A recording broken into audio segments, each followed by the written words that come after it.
क्रांती news, आवाज सर्वसामान्यांचा। सुरगाणा तालुक्यात भूकंप हादऱ्याची मालिका सुरू, भिंतीला गेले तडे, नागरिकांमध्ये भीतीचे वातावरण।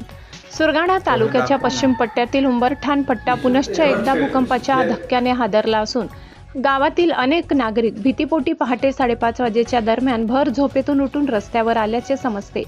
एक महिन्यापूर्वी गुरुवारी 5 मार्च रोजी रात्री 11:59 याच भागात उंबरठाण, निंबारपाडा, चुली, राशा, गृही, कृष्णनगर आदी गावांना सौम्य धक्का जाणवला। साधारणतः महिनाभरात दुसऱ्यांदा आज गुरुवार 2 एप्रिल भल्या पहाटे 5:28 ते 5:30च्या सुमारास ठिकठिकाणी यापूर्वीपेक्षा मोठा धक्का बसल्याने नागरिक भयभीत झाले।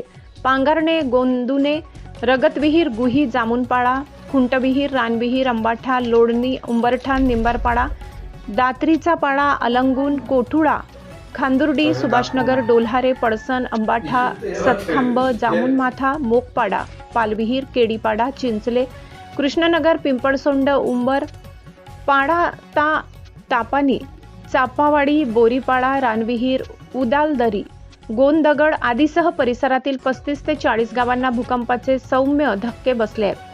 शासनाने याची दखल घेऊन तातडीने उपाययोजना करत याच भागात भूकंप मापक यंत्रणा कार्यान्वित करावी अशी मागणी परिसरातील माजी सरपंच रमेश वाडेकर, धर्माजी चौधरी, धनजी चौधरी, संतोष सहारे, महेंद्र पवार, जितेंद्र गायकवाड, नवसू गायकवाड, बळवंत अबलाट यांनी केली आहे। झालेल्या भूकंपाची नोंद मेरी येथील भूकंप मापक केंद्रात 2.3 रिश्टर स्केल नोंद झाल्याचा अहवाल मेरी संस्थेकडून प्राप्त झालाय।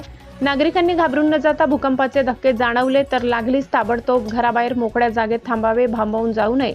रात्री अपरात्री हातात विजेरी घेऊन बाहेर पडताना विजेच्या तारा व खांबाखाली पडले नसल्याची खात्री करावी।